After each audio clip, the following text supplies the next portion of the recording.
What's up everyone, and in this video I'm going to unbox the Phottix Odin TTL, the flash trigger for Canon cameras. And in this video actually I'm going to cover only the unboxing, and the operation will be covered in a separate video in some upcoming video. And why you need a flash trigger is because when you have a flash on your camera, then you have the direct access to the flash settings, and you can change the flash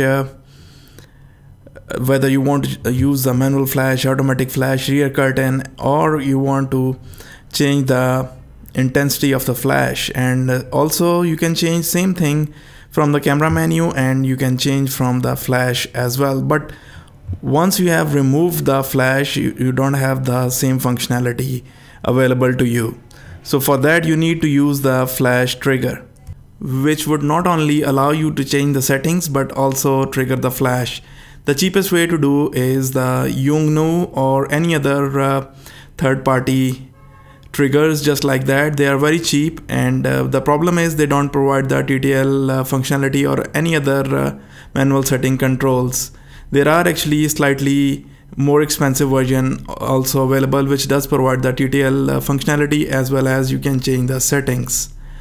And there is also another solution available, which is the Pocket Wizard, which is even more expensive solution. But the problem is the Pocket Wizard does not actually work with all the cameras. I have a Canon 6D and it does not work fully with the Canon 6D. I can't have the TTL and I can't have the high-speed sync.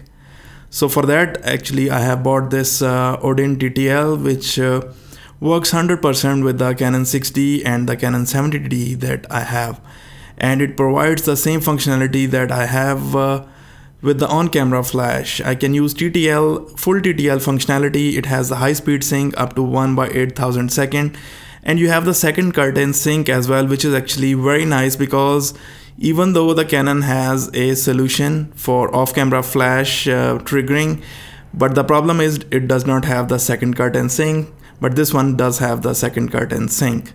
And also you can control the zoom, and you can control the settings, whether you want to use the TTL or the manual exposure, or you can change the ratios between all the different groups and all the different flashes. As you can see, you have the flash in 3 different groups, A, B and C, and you can have 4 channels, and you can change the flash settings accordingly. And this is very nice. And you have the 100 meter range, and you have 4 channels as I said earlier, and you have 3 groups, A, B and C, as you can see in this picture as well.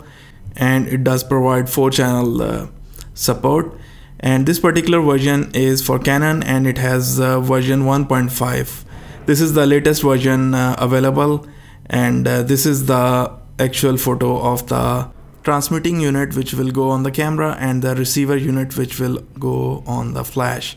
And I have actually bought this one from Amazon, and the listing was actually for the 2 receivers. However, once I have received this box, this has only 1 receiver, which is a problem because I have paid for the 2 receivers. I have already filed a complaint to Amazon, and they are actually refunding me money for the second transceiver. But the problem is they are going to refund only $80. However, the extra receiver will cost me $137. Anyways, let's open the box and let's see what is included in the box. You get the CD, the instruction manuals, and all kind of documentation, useless documentation, because you won't need this documentation in the operation, or this is not instruction manual. Only the CD is the instruction manual. So in the box you will receive these things, which is basically the TCU transmitter, the receiver, and you get some cabling, and you have the batteries, and you have the extra connection or converter, which will convert the 5.5mm jack to 3.5mm jack. And let's look at the receiver, and you can see it has a USB port on the side, and it has the DC 5V input as well. If you don't want to use the batteries, you can use the external power to turn it on and keep your flash triggering on. And also you have the channel selector switch. You can select from any 4 channels.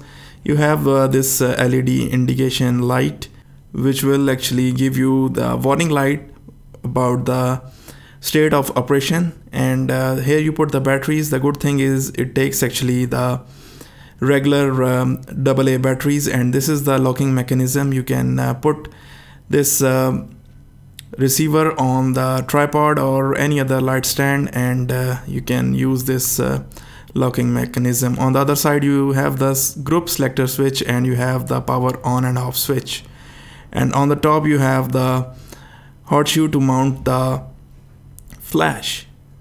You can check the Phottix website to see the compatible flash versions, and let's look at the TCU transmitter unit. It is very similar to the Canon flashes. The controls on this unit is also very similar to Canon flashes. It has the power on and off switch, it has the zoom switch, it has the mode switch which will switch between TTL to manual, and it has the OPT.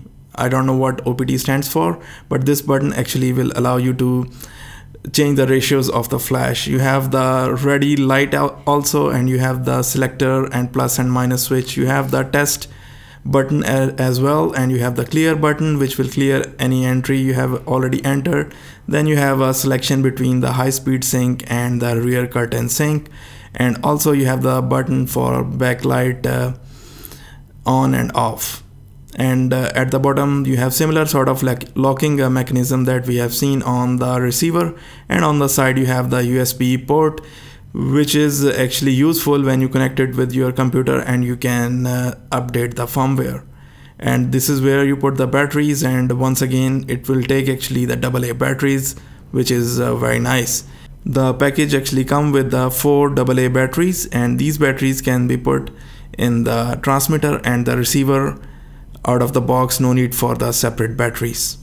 As I said earlier, it will also come with the adapter which will convert the 5.5mm jack to 3.5mm jack, which is handy to change the PC sync cable that comes with it.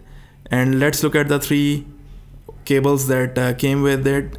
First one is the mini USB cable, and the second one is the 3.5mm jack on both sides, which can be used for the PC sync cable. And lastly there is another different sort of PC sync cable. On one end we have 3.5mm jack, and the other one is different. So these are the 3 cables that came with it.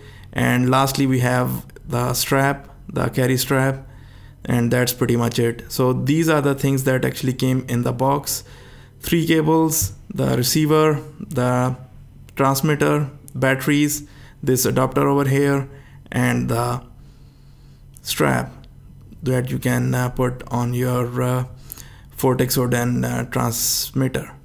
So guys, this was the quick unboxing, and I will make another video which will actually describe how it operates and how you can change the flash settings and whether there are any limitations. So guys, I hope that you have liked the video, and please subscribe to my photography channel. Take care, see you, bye.